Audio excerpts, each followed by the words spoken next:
Europe 1, il est 9h03. L'interview découverte Caroline Roux. Ce matin, vous recevez Aimé Conigliaro. Il est ingénieur en criminalistique à l'Institut de recherche criminelle de la Gendarmerie nationale.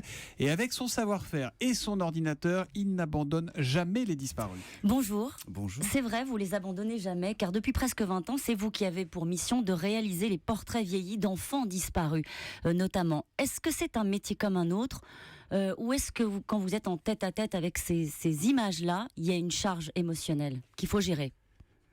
On ne peut pas appeler ça un métier comme un autre. On a une certaine charge émotionnelle puisque c'est des enfants et puis que malgré tout, les enfants, ça touche un petit peu tout le monde.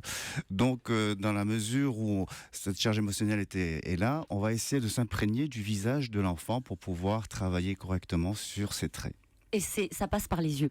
C'est ce que vous me disiez tout à l'heure. Oui, tout à fait. Avant de m'attaquer vraiment au vieillissement, je vais étudier la photo et puis notamment les yeux de la personne puisque ça passe par les yeux. Et je vais essayer de m'imprégner de ce visage et de savoir un petit peu de sa famille, comment ça se passait, etc. Avant de pouvoir travailler dessus. Il faut absolument que je prenne ce temps pour pouvoir travailler sur un enfant. Alors, il y a la partie émotion et puis il y a la partie technique. À partir du moment où vous commencez à travailler sur un portrait, vous avez un stylo ou une souris d'ordinateur dans les mains? À partir du moment où je travaille, j'ai surtout une souris d'ordinateur. Je n'utilise pas de stylo. Je reçois des photos par l'intermédiaire des magistrats et des officiers de police judiciaire, que ce soit gendarmerie ou police. On me requiert pour ça. Et donc, à partir de ce moment-là, et après avoir fait mon étude visuelle, je vais travailler tout simplement avec un ordinateur. Je vais placer sur le visage de l'enfant des points anthropométriques, 27 au total, de manière verticale et horizontale. Ensuite, ces points vont être mesurés les uns par rapport aux autres. Ensuite, on va demander, en fonction de l'âge désiré, au tableur de nous donner d'autres dimensions pour pouvoir arriver à traiter ce visage. Et vous étirez les traits. Et on étire les traits. Ça veut dire qu'on ne peut pas se tromper ?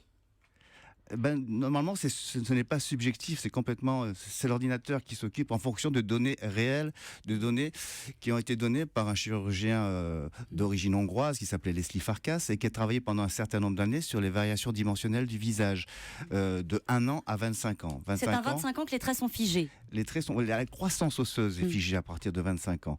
Après, on peut grossir, on peut vieillir, on peut changer de coiffure, mais les traits sont là, quoi. Les traits ne bougent pas. Une fois que vous avez fini ce portrait vieilli, il est soumis aux parents. Comment les parents réagissent ? Alors, je n'ai pas vraiment de retour, puisque moi, mes intervenants sont les magistrats et les officiers de police judiciaire.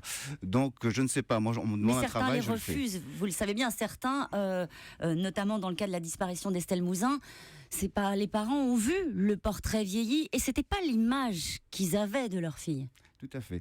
Des fois, et c'est normal pour des parents, on idéalise un petit peu son enfant. Donc, dans le cas d'Estelle Mouzin, le papa a demandé à une équipe américaine de faire ce portrait. Avec une approche plus esthétique. Avec une approche un peu plus esthétique, un genre studio de photos avec dessin et photos. Et pourquoi vous voulez pas travailler comme ça, vous ? Parce que je pense que c'est pas une question d'idéaliser un enfant ou pas. On est complètement objectif, non, si vous voulez. On veut vieillir de manière naturelle un enfant. Alors, scientifique, tout à fait. Donc, on va pas jouer sur la couleur des cheveux ou la couleur des yeux ou alors des reflets spécifiques, etc. On n'est pas dans un studio, on est dans la réalité. Aimé Conigliaro, vous êtes aussi spécialiste de l'unité d'odontologie pour identifier les victimes grâce à leur dentition. Pourquoi vous en êtes arrivé là ?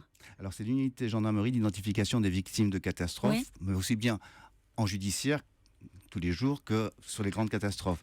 Comment j'en suis arrivé là ? Un beau jour, on m'a demandé simplement de venir travailler, prendre cette unité. Je veux dire, vous travaillez à la fois avec des disparus, à la fois avec des victimes. Il y a un moment donné où vous arrivez à mettre de la distance entre ce que vous faites au quotidien et votre vie. La matière, elle est rude, et je précise, pour ceux qui nous écoutent, que vous êtes en train de travailler en ce moment sur une thèse sur les morsures humaines.